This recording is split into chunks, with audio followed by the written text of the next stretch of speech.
setelah apel malam gitu langsung masuk kamar.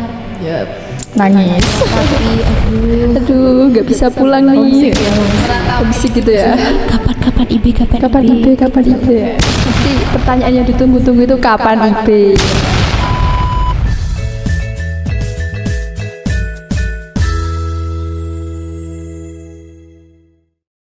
Assalamualaikum warahmatullahi wabarakatuh.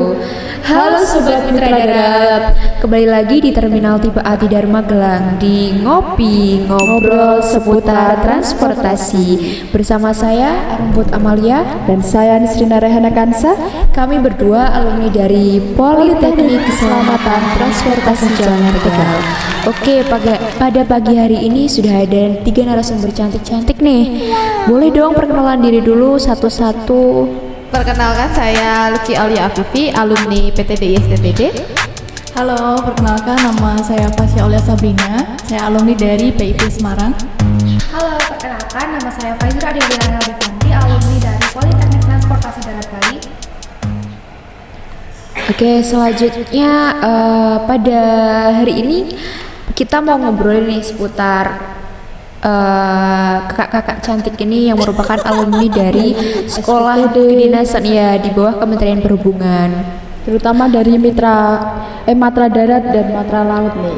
Iya. Dari STTD, PIP Semarang, dan ada yang di Poltrada Bali nih. Semuanya ini merupakan mantan taruni ya, mantan taruni di sekolah kedinasan di bawah Kementerian Perhubungan. Oke, langsung aja ya, pertanyaan pertama ini menyangkut sekolah kedinasan dulu nih. Kakak-kakak ini kuliah di mana sih? Boleh tahu, boleh diceritakan satu-satu dari Matra Darat dulu deh, dari PTDI STTD coba. Oke, jadi saya ini dulu kuliah di Politeknik Transportasi Darat Indonesia STTD. Dulu itu saya masuk ke prodi D3 Manajemen Transportasi Jalan. Jadi di sini itu kita belajar mengenai manajemen rekayasa lalu lintas gitu loh. Jadi kayak misal nanti ada permasalahan apa di lalu lintas waktu itu. Jadi kita mencoba merekayasa apa yang cocok untuk diaplikasikan di situ. Gitu. Jadi untuk prodi yang lain itu ada D4 Transportasi Darat, kemudian ada D3 Manajemen Transportasi Perkeretaapian, kemudian ada D4 Teknologi Rekayasa Otomotif. Lanjut yang Kak Fasya nih dari Matra Laut sendiri nih, tentunya yang ada di PIP Semarang. Coba ceritakan sekolah di PIP Semarang. PIP Semarang itu ada prodi apa aja? Oke, jadi aku waktu kemarin di PIP Semarang, aku ambil jurusan Tata Laksana Angkutan Laut dan Kepelabuhanan. Jadi itu ada 2 ya, itu D4 sama D3. Nah, waktu angkatan aku itu D4 semua, jadi semua lulusan dari angkatan 58, angkatan aku itu D4. Jadi jurusannya itu ada 3, Nautika, Teknika, dan Tata Laksana. Untuk Tata Laksana sendiri itu nanti mengurus tentang kesyahbandaran, tentang di pelabuhan, dan yang mengurus tentang kapal-kapal yang ada di Indonesia itu seperti sertifikat dan segala macam surat yang diperlukan kapal untuk berlayar. Jadi Syahbandar itu salah satu prospek dari lulusan dari Tata Laksana. Terus nih Kak Rahel nih yang terakhir dari Poltrada Jadi Bali. dulu aku kuliah di Politeknik Transportasi Darat Bali, di mana di sana aku ambil jurusan manajemen logistik. Jadi untuk di Poltrada Bali sendiri itu terdapat 3 program studi, yaitu D3 Manajemen Logistik, D3 Manajemen Transportasi Jalan, sama D3 Teknologi Otomotif. Untuk di manajemen logistik sendiri, di situ aku belajar tentang gimana sih caranya menyimpan di pergudangan, gimana caranya kita menentukan pengiriman dengan rute yang efektif, dan gimana sih cara kita menentukan biaya yang efektif untuk pengiriman suatu barang. Dan kebetulan untuk di Poltrada sendiri itu cuma ada program studi itu cuma D3 aja, jadi di sana nggak ada program studi yang D4. Berarti pendidikannya cuma 3 tahun gitu ya Kak? Oke, selanjutnya nih mau tahu dong apa sih yang bikin tertarik kalian masuk sekolah kedinasan tuh apa aja? Coba dari siapa dulu deh? Dari siapa nih? Dari Lucky boleh mungkin? Oke, jadi yang bikin tertarik masuk ke kedinasan itu karena pengen belajar ya, kayak gimana sih hidup lebih disiplin dan lebih teratur. Karena jujur aja sebelumnya hidup saya tuh sedikit kurang teratur ya, maksudnya ya magernya itu sangat mengganggu, jadi kayak berencana untuk mencoba menghilangkan itu. Kemudian juga sekolah di kedinasan itu kan lulusannya akan jadi ASN ya, jadi nggak perlu bingung-bingung cari kerja. Jadi itu juga menjadi hal yang membuat saya tertarik lah untuk masuk ke kedinasan ini. Lanjut yang Kak Fasya, coba ceritakan gimana kehidupan di kampus juga itu, apalagi sebagai seorang taruni. Oke, jadi sebenarnya motivasi aku untuk daftar kedinasan itu cuma satu sih, karena karir di kedinasan itu kan terjamin. Dan itu juga kita kan perempuan itu kan ya maksudnya nggak yang terlalu harus kesana kesini. Terus kalau mungkin kedinasan ini jadi karirnya pasti terjamin dan kita pasti akan langsung jadi PNS gitu kan. Nah untuk motivasi yang lain ya mungkin karena sama kayak lo tadi sih, saya juga kadang tuh kalau di rumah, kalau misalnya kita tidur, nah itu kadang tuh suka tidak teratur. Nah sedangkan di asrama sendiri kan kalau kita kan ada yang namanya aturan. Kalau aturan itu kan pasti kan selalu mengikat seluruh tarunanya. Jadi kalau kita mau melaksanakan semua kegiatan, nah itu kan pasti kita ada jam-jam tertentu yang menjadi aturan di kampus tersebut. Jadi kita secara otomatis akan terlatih untuk bisa disiplin dalam melaksanakan semua kegiatan yang ada di kampus gitu sih.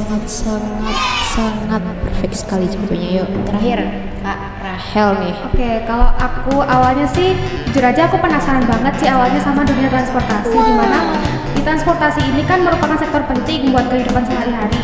Jadi waktu aku tahu kalau misalkan ada sekolah kedinasan yang langsung di bawah Kementerian Perhubungan ini dan langsung berpeluang untuk menjadi ASN, aku langsung tertarik. Terus aku mencari gimana sih sekolah yang sekiranya tuh bisa masuk dari peluang di jurusan IPS. Nah kebetulan dulu kan aku SMA itu kan dari jurusan IPS.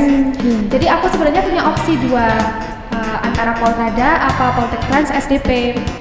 Jadi aku milih Polrada itu karena yang pertama jurusannya itu ada logistik, di mana jurusan logistik itu memang hanya ada di Polrada sendiri. Menurutku sih jurusan itu sangat menarik ya, karena di mana di logistik sendiri itu dia mempelajari nggak hanya mata darat aja. Jadi di logistik itu kita mempelajari bisa mata laut, mata udara, dan juga di perkereta apian kita juga mempelajari. Jadi untuk di logistik sendiri itu mungkin cakupannya lebih luas. Jadi kita lebih mengetahui tentang transportasi mana aja sih yang ada di Indonesia, itu sih kurang lebih.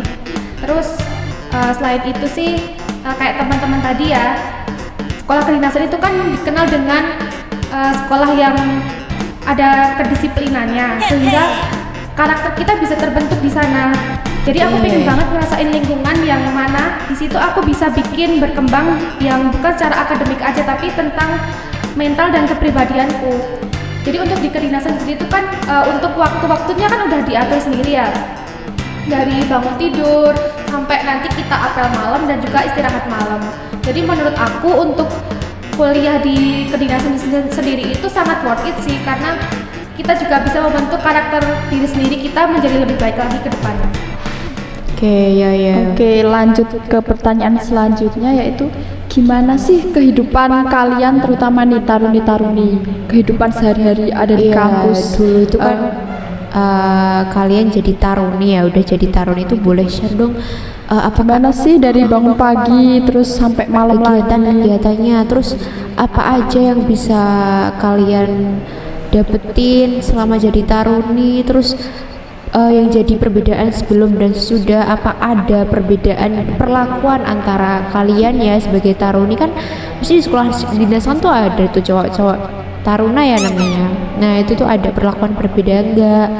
dan apa aja lah tantangan ataupun Hambatan kalian iya, jadi taruni ini apa gimana aja gitu? diceritakan, boleh ya? Kan tadinya dari yang tidak masuk asrama terus di asrama jauh dari keluarga. Nah, itu coba ceritakan. Mungkin dari Kak Luki dulu. Oke, jadi kalau kegiatan ketarunian ya di kampusku itu mungkin sebagian besar mirip ya, kayak dari pagi nanti olahraga pagi, kemudian nanti makan pagi kan, kemudian apel pagi, nanti kalau ada yang perkuliahan ya perkuliahan, kemudian nanti di jam 12 yang ada makan siang, kemudian nanti terdapat olahraga sore juga, kemudian untuk apel malam di jam 9 malam dan kemudian istirahat dan berulang kembali. Menurutku dari situ aja udah kelihatan ya, dari untuk tantangannya pasti karena bangun pagi dan ngantuk di apel malam itu udah sedikit, apalagi di awal-awal 3 bulan awal itu ya Kak, kayak sangat-sangat masih kerasa banget. Apalagi yang namanya jauh dari keluarga pasti tiap malam pasti nangis. Jadi ya pagi-pagi pasti Biasa kayak kita ya, Rum ya. Iya, kayak kita ya, Rum ya. Setelah apel malam gitu langsung masuk kamar Nangis. Aduh, nggak bisa pulang nih. Bisik gitu ya. kapan IB Kapan IB? Kapan IB? Pertanyaan yang ditunggu-tunggu itu kapan IB? Kalau aku sih nggak kapan IB ya, tapi kapan IBL-nya. Oh iya, soalnya jauh. Dari berdua minggu dulu bisa, baru Iya. bisa pulang ya. Menarik nih nanti cerita ini yang sekolah di luar Jawa. Iya, Tapi benar. sekarang lanjut dulu ke Kak Fasya coba. ya nih orang pelayaran ini, maksudnya sekolah di Indonesia tapi materinya matra laut. Laut ini, laut sendiri di sini coba. Cerita ini apa aja? Sebenarnya aku nyasar juga ya, ini bisa ke terminal apa ya? Ya, tapi karena ini adalah dari agenda dari job kami sendiri ya. Oke, aku di sini akan jelasin tentang kegiatan ya selama di kampus. Jadi kalau di PIP Semarang itu namanya KHT, kegiatan harian taruna. Oh iya. Jadi dari awal kita bangun sampai kita mau bangun lagi itu udah diatur di KHT itu. Jadi kita pagi-pagi tuh bangun kalau aku dulu bangun itu jam 3. Jam 3 pagi aku Itu bangun. dari awal masuk. Iya, dari awal masuk jam 3 pagi aku bangun. Nah, itu mulai persiapan segala macam, mulai mandi dulu. Habis itu persiapan buat sholat subuh ya kan. Habis sholat subuh, kita sholat subuhnya berjamaah itu di masjid. Nah, habis sholat subuh kita olahraga pagi langsungan. Langsung olahraga pagi di kampus. Jadi kita lari, kita push up, sit up, dan olahraga sebagainya yang olahraga ringan. Habis olahraga kita balik lagi ke dormitory, ke kompi ya. Ke kompi itu buat ganti seragam PDH untuk mengikuti kegiatan apel makan pagi. Jadi kita kan ada makan pagi. Nah, itu sebelum makan pagi itu kita apel dulu untuk melihat kelengkapan dari seluruh taruna-taruninya. Ya, terus habis itu kita habis apel langsung masuk ke ruang makan. Nah, ruang makan kita tuh namanya menza. Di menza. Ya. Menza. Apa itu menza? Menza itu nama tempat ruang makannya, namanya menza. Oke. Nah, habis itu kan kita makan di dalam. Habis selesai makan, kita langsung keluar ruangan makan itu untuk persiapan untuk apel pagi. Oh iya. Jadi kita habis makan langsung apel pagi. Nah, habis apel pagi itu biasanya kita langsung kembali ke kelas masing-masing. Kelas masing-masing itu untuk melaksanakan jam perkuliahan KBM gitu. Nah, terus itu kan dari sekitar jam 8 sampai jam setengah 12. Nah, nanti habis pelajaran selesai kita jam 12 persiapan untuk sholat berjamaah, sholat zuhur di masjid. Nah, habis sholat berjamaah di masjid, kita langsung persiapan untuk apel makan siang. Jadi kita makan siang juga. Apel lagi. Ya, apel lagi. Habis itu kita makan siang. Selesai makan siang kita kembali lagi ke kelas masing-masing untuk melaksanakan KBM lagi. Nah, untuk yang sudah tidak ada KBM bisa kembali ke dormitory gitu. Nah, untuk melaksanakan kegiatan selanjutnya itu sholat asar berjamaah di masjid. Jadi setelah itu jam 3 kita sholat asar, lalu itu posisi kita kembali ke dormitory kembali. untuk ganti pakaian olahraga. PDO. Oke, olahraga. Iya, pakaian dinas olahraga. Karena setelah itu kita melaksanakan olahraga sore nih. Kalau dulu waktu saya tingkat 1 tingkat 2 itu olahraganya kita bareng. Jadi masih lari lari satu di angkatan kampus gitu ya? satu angkatan itu lari di kampus. Habis itu kita ya kayak olahraga di pagi hari itu sama sih. Cuman kalau semisal hari Jumat atau hari Sabtu Minggu itu juga ada olahraga, tapi dia olahraganya bebas. Jadi kita bisa main sepak bola sendiri, main volley, main ya segala macam basket gitu. Terus kita habis olahraga sore, kita kembali ke dormitory untuk bersih diri ya, untuk persiapan sholat maghrib berjamaah di masjid. Nah setelah sholat maghrib kita langsung apel untuk makan malamnya. Apel lagi. Kita makan malam. Nah, besok kita makan malam di Mensa, di ruangan Apel, Mensa. iya. Setelah makan malam kita kembali ke masjid untuk melaksanakan sholat isya jamaah. Nah, setelah sholat isya kita kembali ke dormitory lagi untuk melaksanakan belajar mandiri di dormitory. Jadi kita ya buka laptop masing-masing di dormitory masing-masing. Kita belajar mandiri di dormitory. Nah, setelah itu nanti jam 9 malam ada apel malam untuk mengecek kelengkapan taruna-taruninya. Setelah apel malam kita kembali ke dormitory sekitar pukul 9:30 untuk tidur istirahat. Dan kembali lagi. Sangat teratur sekali ya Kak. Iya, mirip juga maksudnya kayak ternyata sekolah di kedinasan itu juga Semuanya itu sebenarnya mirip, cuma mungkin ada kebijakan kebijakannya sendiri-sendiri kan. Iya, benar banget. Oke, udah cukup. Sekarang ke Kak Rahel nih, bisa diceritakan selain kegiatan sehari-hari nih, apa tadi yang menurut Kak Rahel itu jadi tantangan jadi taruni lah, atau apa yang jadi perbedaan sama taruna lah, gitu-gitu. Sekolah yang paling jauh. Ya, itu juga itu. Di Bali. Yang katanya Kalau pulang ditanya gitu. soal tantangan ya, banyak banget sih tantangannya, tapi yang paling berat tuh menurutku tuh ya menjaga keseimbangan antara kegiatan akademik sama kegiatan ketarunaan itu sendiri. Karena di sekolah kedinasan itu kan kita juga nggak cuma dituntut buat belajar, buat pintar, tapi kita juga harus kuat fisik dan juga kuat mental. Oke, siap perempuan tangguh. Di sekolah sendiri tuh juga ada masa-masanya ya, dimana rasanya tuh pengen banget buat nyerah. Apalagi tuh pas awal-awal kita masuk kampus ya, tentunya pas mada tukar terutama. Itu di situ kan kegiatannya sangat padat ya. Kita disuruh lari siang lah. Lari siang itu kita sebelum makan siang tuh harus ada lari siangnya dulu, minimal 5 kali sih. 5 kali putaran gitu Mas? Iya, 5 kali putaran. Itu Lapangan kebetulan sendiri ya, di Bali tuh kan panasnya panas banget, panas sampai nyengat tuh. Pas mada tukar tuh banyak banget taruna-taruninya tuh yang sampai kulitnya mengelupas di situ. Nah, jadi pas itu tuh kayak berat banget gitu rasanya mau jadi taruni, tapi setelah dirasa-rasain semakin tingkatannya naik, itu nanti kita mulai kebiasaan sendiri sih menurutku. Kebiasaan sendiri sama kegiatan yang ada di kampus. Dan juga mungkin untuk clearance dan juga aturannya itu tiap tingkatan udah mulai agak ada perbedaan ya.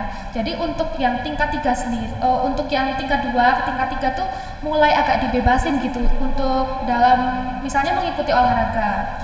Gitu kalau untuk tingkat 1 tuh olahraganya masih terpimpin ya.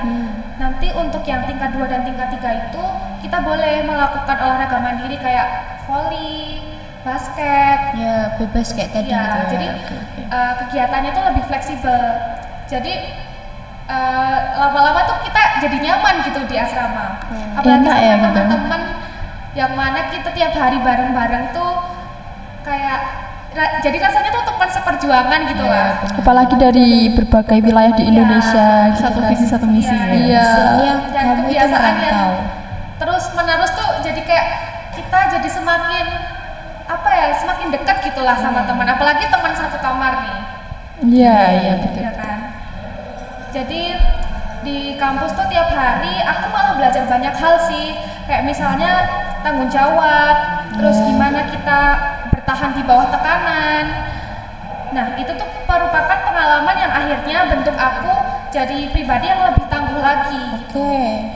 Terus ada gak sih kayak di kampus tuh kita dibedain nih sama taruna masalah apa gitu, ada perbedaan gitu gak? Kalau untuk di kampusku sih kebetulan perbedaan taruna sama taruni sih nggak ada ya. Cuman mungkin di beberapa tuh ya, karena kebetulan pengasuh di Polreda itu kan lebih banyak pengasuh yang taruna. Jadi untuk pengecekan malam itu biasanya lebih sering taruna. Jadi pengecekan malam tuh taruna lebih sering dicek daripada yang taruni. Jadi taruni juga kadang dicek, cuman mungkin nggak sesering yang taruna gitu sih. Tapi untuk kebiasaannya sih sama aja. Sama. Oke.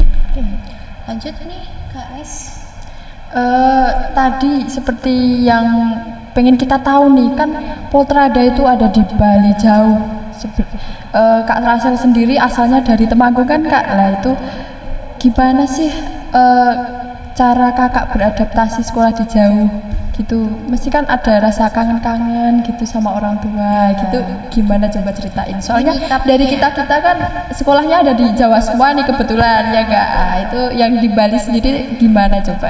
Entah kebiasaan nih atau budayanya beda atau teman-temannya gimana gitu. Ya itu, apalagi kan kalau kita tahu sendiri ya di Bali itu pasti beda lah kulturnya sama yang di Jawa itu. Coba gimana?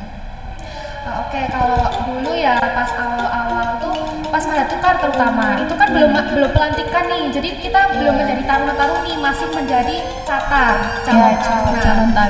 Nah dulu itu awal-awal tuh kan ibadahnya kan nggak boleh kita langsung di tempat ibadah, jadi kita pertama tuh ibadahnya harus di barak. Jadi agama Hindu, agama Kristen, agama Islam itu semua wajib ibadah di barak. Kita belum diperbolehkan untuk melakukan ibadah di tempat ibadah masing-masing. Nah, di situ aku yang awalnya nggak tahu gimana sih cara orang Hindu mungkin beribadahnya gimana. Nah, itu aku jadi tahu gitu loh, teman-temanku pada ibadahnya tuh gimana sih caranya. Aku jadi tahu, oh gitu ya ternyata cara ibadahnya untuk yang umat yang agama Hindu, gimana sih caranya yang agama Kristen gitu. Aku jadi tahu. Terus kebiasaan teman-temanku terutama yang agama Hindu jadi tahu, kayak misalnya ke Banten nih, setiap mereka itu ke Banten biasanya setelah makan malam. Jadi pas maghrib itulah, pas maghrib itu mereka kan sembahyang.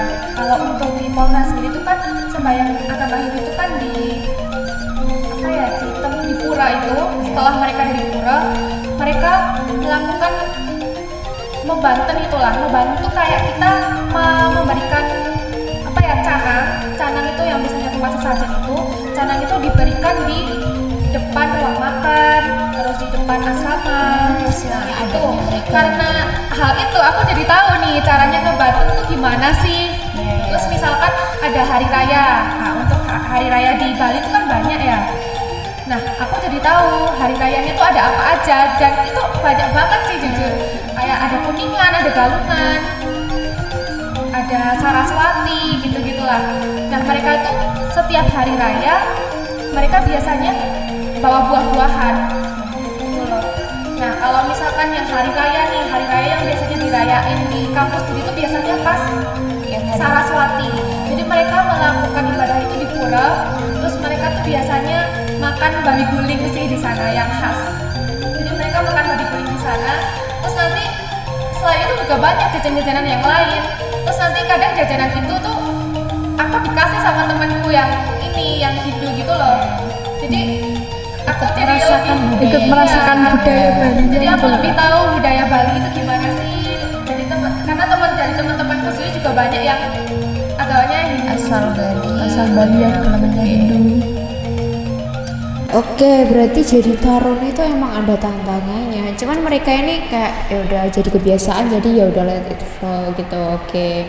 Seru kan jadi taruna? Ya seru.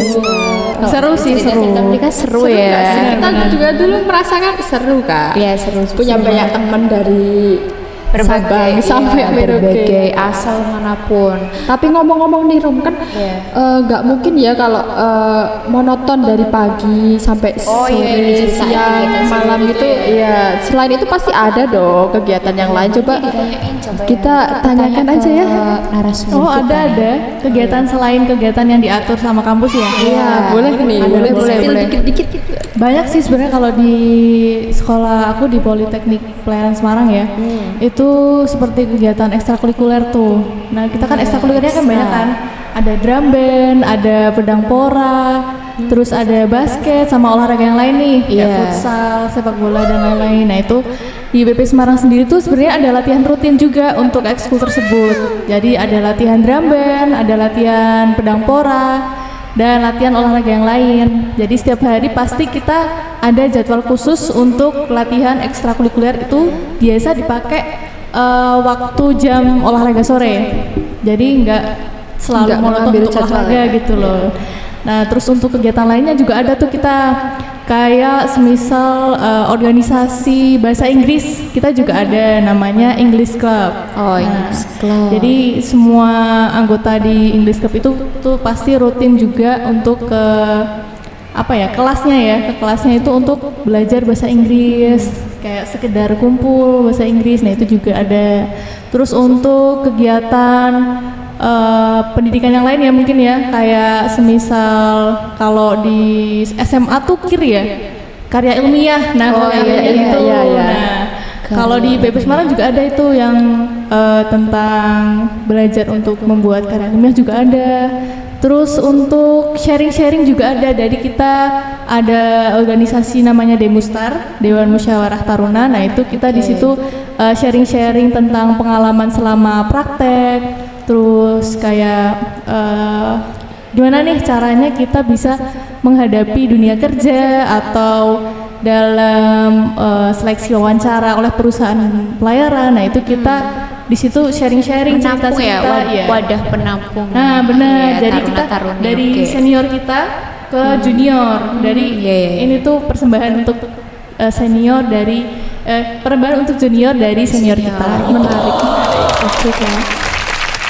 Terus kalau misal di kampus nih kehidupan taruni itu apa misal tadi kegiatan fisik lah atau apalah itu kayak sebagai taruni itu kan terkenal ketat aturan ya. Iya. Boleh gak kayak misal membawa barang-barang yang tidak diizinkan atau pelanggaran itu tuh Dapat akan konsekuensi apa ada gitu? konsekuensi atau Ada tindakan atau iya, apa? tindakan tersendiri atau skors atau apa gitu bisa diceritakan? Kalau di kampusku tuh untuk barang-barang ya mungkin barang-barang haram ya, skincare namanya atau barang haram. makeup gitu-gitu tuh ada tingkatannya sendiri gitu loh. Jadi kayak misal di tingkat 1 cuma boleh untuk membawa apa-apa gitu. Jadi nanti semakin naik tingkat itu semakin ada kebijakan yang akan diberikan gitu, akan ada yang diringankan gitu. Kalau untuk tingkat 1 pastinya belum boleh ya, masih sangat ketat gitu loh anggapannya. Terus untuk tingkat 2 itu udah mulai meningkat, boleh pakai sunscreen, terus moisturizer, parfum gitu. Ya, udah boleh. sudah sedikit glow up Ya, gitu ya. Berarti nggak usah takut gitu ya? Iya. Taruni jelek nggak ada sih. Cantik-cantik ini. Iya, Tentunya kakak nyatanya cantik. Jadi nggak usah takut lah untuk yang masih belum keterima terus pengen, aduh nggak bisa pakai skincare, nggak perlu takut gitu. Iya. Karena semua ada masanya ya. Iya, semua ada masanya. benar Tetap itu. semua boleh pakai. Nyata cantik-cantik kok, ya nggak? Cantik itu nggak harus dari muka. Iya.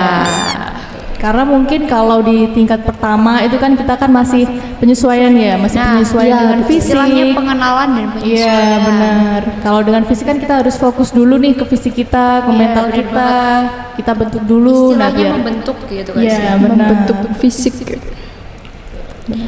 Terus kalau dari Kak Rahel ini ada pengalaman gitu nggak selama di kampus jadi taruni?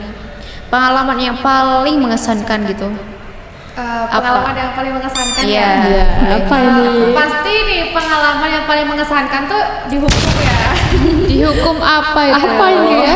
Jadi dulu kan pas aku masih catar, tahu kan kegiatan catar kayak apa? Jadi waktu itu berasa sangat cepat ya. bener Kita banget. rasanya sangat cepat karena apa-apa dicepet-cepetin.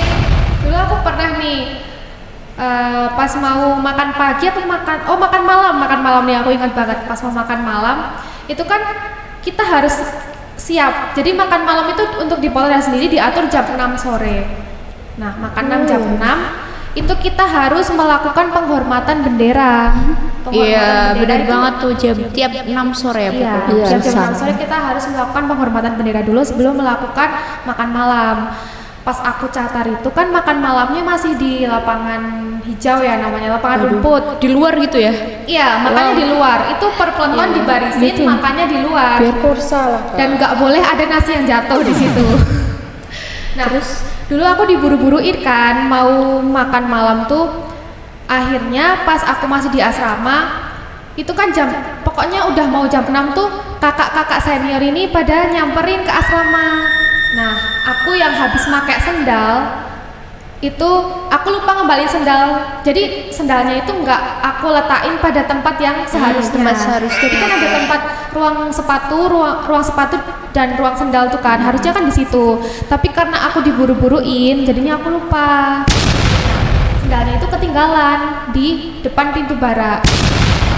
Aku kan lupa juga ya namanya. Nah, pas aku udah di lapangan rumput nih, ketahuan sama kakaknya ada sendal yang ketinggalan di situ. Punya siapa tuh gitu ya? Itu ternyata sendalku. Sendal itu dibawa ke lapangan kan. Aku pertama kan nggak sadar loh, itu sendal siapa ya? Ternyata itu sendalku. Akhirnya aku dipanggil sama kakak senior itu. Pas dipanggil itu ternyata itu kan termasuk pelanggaran ya, karena kita nggak naruh Naruh iya, barang pada nggak naruh tempatnya. barang pada Iya, tempatnya, nggak iya, sesuai dengan PUDD ya namanya. Itu aku dihukum, disuruh jalan jongkok keliling lapangan. Jadi sebelum makan tuh aku jalan jongkok dulu keliling Harus lapangan. juga itu. Dengan membawa sendal itu di telinga. Sendirian itu kamu? Iya, nah kebetulan di situ ada lagi temanku yang melanggar dan pelanggarannya sama, sendalnya ketinggalan. Jadi Sama-sama berdua sih, ya. Kalau saya ingatku berdua ya, berdua tuh aku jalan jongkok, ini sendalnya aku bawa gini dan disuruh bilang saya jorok gitu keliling lapangan. Ya untuk ada temannya itu kalau nggak malu ya. Temennya, jadi kebetulan sama cewek 2 orang. Mengesankan sekali ya kak ya Keliling pengalaman. lapangan bawa sendal gini. Sambil teriak gitu, saya jorok. Saya jorok. Ya, itu karena aku lupa sendalnya nggak aku kembaliin di ruang Ya sepatu. pasti itu jadi ini ya teringat, jadi nanti kita tuh bakal tumbuh sendiri. Oh aku pernah digituin, pasti nanti ingat jadi sebuah Sendirian lagi gitu ya. sama barang-barang Teliti gitu. kita kan ya. Jadi nggak akan ngelakuin hal yang sama, kesalahan yang sama Nah, di Ya, bener. Kak. Jadi setiap konsekuensi yang diberikan sama kakak tingkat tuh justru buat aku evaluasi. Iya, iya, Nanti bener. lain kali aku harus lebih aware sama barangku sendiri, harus lebih perhatian dan jangan sampai aku melanggar peraturan yang udah ditentuin sama kampusku sendiri gitu sih. Iya. Gitu pun sama kalau kita jadi junior pun misal dikasih hukuman sama senior tuh mungkin ada rasa dongkol kali ya kalau pas waktunya dihukum itu. Cuman nanti kalau udah kayak waktu berlalu tuh jadi kayak ingat, oh dulu si kakak ini nih yang hukum aku. Nanti di waktu kita lulus nih tiba-tiba ketemu jadi rekan kerja atau apa, jadi bakal ada cerita pengalaman gitu. Enaknya jadi banyak cerita dan bukan jadi untuk dendam ya, bukan dendam tapi malah jadi kayak Pembelajaran ya. ya pembelajaran dan juga kayak semakin erat gitu loh hubungannya selama Di asrama kan. Karena tentunya tuh kan dia mau ini loh, dulu kakaknya pas dia masih memberi tindakan ya, masih menghukum kita itu kan kakaknya punya jabatan. Nah nanti pas di dunia kerja kan kita jadi rekan kerja ya, bukan senior sama junior lagi kan. Iya, Tentunya di situ juga kita udah beda lah. Jadi kita bisa berbaur lebih dekat, bisa lebih dekat sama kakaknya itu. Iya. Si pengalaman yang udah aku rasain kemarin pas magang juga. Jadi di kampus kita tuh cuman dilatih buat Iya. membangun jiwa respect ya. Iya. Jadi Jadi kalau lebih respect sama Iya, senior, benar. lebih menghormati jabatan yang di atasnya kita. Kalau di kampusku nih namanya kita jadi nggak ele-elean. Oh iya benar. Sama. Sama sih sama. Sebenarnya kalau senior sendiri itu tujuannya juga bukan berarti mereka menindak kita itu karena nggak sayang sama kita atau benci atau Pasti iri. ada suatu Pasti mereka itu dan ada sayang tujuannya. sebenarnya. Iya benar, itu salah satu bentuk sayang ya dari senior rasa ke sayang kita. senior. Biar kita itu taat aturan, biar kita tuh lurus di jalannya ya. Nah, itu juga nanti untungnya juga buat kita Sendiri ke depannya. Cuma mungkin kalau selama kita jadi taruni kan kita nggak tahu kayak masih dongkol gitu. Tapi kalau kita sudah jadi alumni ini bisa buat cerita nggak sih? Ya pasti ceritanya jadi banyak banget ya kan. Oke, udah nih menarik banget ceritanya. Jadi dari kehidupan taruni yang awalnya nggak pernah diduga ya, jadi kebiasaan dan akhirnya jadi kebiasaan itu membuat kita tuh kayak bukan seorang yang diremehkan gitu loh. Iya, yang menye-menye gitu ya. Bener banget. Bukan. Wanita itu harus tangguh ya. Benar-benar. Kita buktikan. Oke, kembali lagi di Sekolah Kedinasan tadi ya, di bawah Kementerian Perhubungan. Nah, kakak-kakak ini kan udah alumni ya. Mau tahu dong kayak prospek kerja atau nanti kan ada masalah penempatan nih dari masing-masing jurusan kakak-kakak ini di mana sih? Boleh diceritain satu-satu, boleh deh, siapa dulu? Mungkin dari Matra Laut dulu lah. Yang beda Matra Laut sendiri dulu ya. yang Kita kan beda. nggak tahu ya. Iya. Kalau darat kan oke lah ya. Oke, paling ya di Matra darat Laut, aja. iya. Ya, Coba laut nih, ini. Perempuan di laut gimana nih? Apakah berlayar atau ternyata enggak gitu? Cobalah ceritain. Jadi kan kalau di pelayaran sendiri terutama di kampusku itu kan jalur masuknya tuh kan sekarang ada dua ya. Ada jalur Polbit sama jalur Mandiri. Oke, Nah, kalau jalur Polbit sendiri kan pasti kita nanti lulus jadi CPNS terus kita jadi PNS. Nah, itu pasti kita nanti ikut jadi pemerintah. Nah, kalau dari jalur Mandiri sendiri itu nanti kan kita jatuhnya seperti kita mencari kerja sendiri. Jadi kita nanti melamar ke perusahaan pelayaran, terus kita mau untuk naik kapal, entah itu kapal pesiar, kapal tanker, kapal gas. Nah, itu juga tergantung dari kita masing-masing. Nah, kalau untuk prospek kerjanya itu kalau di pelayaran ya, kalau menurut aku nih perusahaan pelayaran itu sekarang banyak juga ya. Jadi untuk peluang kerjanya juga cukup besar karena apalagi sekarang itu, apalagi terutama kita ya Taruni ya.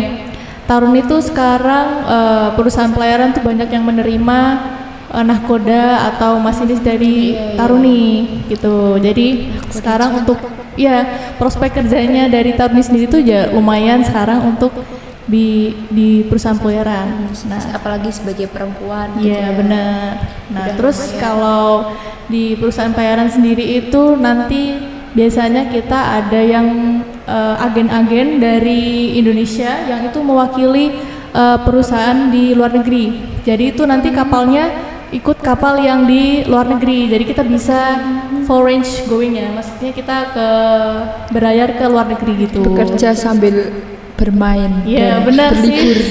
Bekerja sambil staycation gitu. Iya. Oke, kalau Kak Fasya sendiri nih penempatannya di mana sesuai jurusannya itu? Kalau untuk penempatan biasanya di KSOP itu di Syah Bandar atau di KUPP atau di instansi juga bisa, instansi yang dibawahi oleh Kementerian Perhubungan gitu sih. Oke, berarti masih di darat ya. Iya, kalau Sesuai untuk jurusan. jurusanku ya Iya, masih iya. gitu. Oke, selanjutnya Kak Rahel nih. Dari jurusan Kak Rahel itu kira-kira penempatannya itu di mana nih? Kalau dari jurusanku sendiri sih berdasarkan kakak-kakak alumni ya. Jadi untuk di jurusanku manajemen logistik sendiri itu kan ada dua jalur Polbit sama jalur Mandiri. Untuk yang di jalur Mandiri itu biasanya mereka kerja di BUMN. BUMN bisa dan kebetulan juga ada beberapa kakak-kakak yang udah alumni itu yang mandiri sendiri, dia juga daftar di CPNS. Jadi dia juga jadi PNS di bawah Kementerian Perhubungan itu. Dan biasanya untuk yang PNS itu biasanya kerjanya di jembatan timbang, bisa di terminal, kurang lebih seperti itu sih, atau biasanya di kantor induk seperti BPTD di seluruh Indonesia. Berarti manajemen logistik seluruh transportasi gitu bisa ya? Iya, jadi kurang lebih untuk prodiku manajemen logistik sama prodi lain kayak manajemen transportasi jalan sama teknologi otomotif itu untuk penempatannya tuh hampir sama sih. Tapi untuk TO itu lebih ke pengujian biasanya. Masalah kendaraannya. Iya. Pengujian kayak kita. Oke, selanjutnya kalau Kalau untuk jurusanku ya, kalau di jurusanku itu ada 2 jalur juga. Polpit, semuanya Polpit, tapi Polpit yang Kementerian Pusat dan Polpit pemerintah daerah. Jadi bedanya itu kalau yang pemerintah daerah dia tuh PNS yang langsung kembali ke daerahnya gitu loh. Misal dia beda ya. daerah. Iya. Jadi dia ada pemerintah daerah yang kabupaten kota, jadi kayak dia kembali ke dinas perhubungan kota masing-masingnya. Kemudian ada yang pemerintah provinsi, jadi dia ke dinas perhubungan yang provinsi, kan ada kan kalau di Jateng di Semarang. Kemudian kalau untuk yang Polbit Kementerian Perhubungan Pusat itu dia yang disebar ke seluruh Indonesia. Nah biasanya itu kalau dari track record alumni ya itu tuh ada di BPTD, terus di Dirjen Perhubungan Darat. Kemudian kalaupun nanti di BPTD itu bisa aja disebar juga ke satuan-satuan di bawahnya kayak terminal, jembatan timbang gitu. Jadi cukup bervariasi ya. Ngomong-ngomong, kalau Kak Luki ini ikutnya Polbit daerah apa Kementerian Pusat ini Kak? Kalau aku ambilnya ke Kementerian Pusat karena waktu aku mendaftar itu tuh Kabupaten Magelang tidak melakukan formasinya nggak ada ya. Iya, tidak melakukan kerjasama sama STTD buat buka di Dishubnya. Berarti sudah siap ditempatkan di mana saja ini Kak? Semuanya harus siap. Siap. Nah, kan Siap kan Kak? Udah tangan materai ya. Jadi di bawah materai ya. Harus siap dong. Taruni Siap. Taruni harus kuat. Iya, betul kata tadi, tarun itu harus tahu dan kuat. Oke, terima kasih banyak atas cerita, pengalaman dan juga mungkin sharing-sharing dari kakak-kakak sekalian. Mungkin itu ya, sekolah kedinasan di bawah Kementerian Perhubungan itu nggak hanya di matra darat dan laut, ada juga matra udara. Ini kebetulan narasumber kita nggak ada ya, makanya kita hanya bahas matra darat dan laut. Cuman ada kok matra udara di bawah Kementerian Perhubungan yang juga meluluskan calon-calon perwira calon-calon transportasi. perwira transportasi untuk ASN ataupun dari jalur mandiri. Oke, mungkin demikian nih ngobrol kita hari ini. Sekian ya dari kita. Mungkin dari Sobat Mitra Darat sendiri mungkin ada yang tertarik ya, apalagi khususnya perempuan-perempuan nih pasti takut, aduh cewek masuk asrama itu sebenarnya nggak semenakutkan itu kan Kak. Kita juga seru nggak merasa diperlakukan yang kayak benar-benar apa ya, kayak taruna lah, maksudnya masih ada kita juga beda tinggi jadi seorang perempuan, harkat dan martabatnya pun tetap dijaga. Oleh karena itu Sobat Mitra Darat nih yang mau bergabung di sekolah kedinasan di bawah Kementerian Perhubungan boleh banget, apalagi khususnya perempuan ya. Baik, terima kasih ya atas waktunya dan ngobrol seru hari ini narasumber kita kakak cantik. Terima kasih. Sampai jumpa di lain waktu. Dan mungkin bakal ada ngobrol-ngobrol seru lagi. Oke, kita tutup cukup sampai di sini ngobrol kita hari ini. Sekian, terima kasih, sampai jumpa di ngobrol seputar transportasi. Kami berdua pamit undur diri. Wassalamualaikum warahmatullahi wabarakatuh.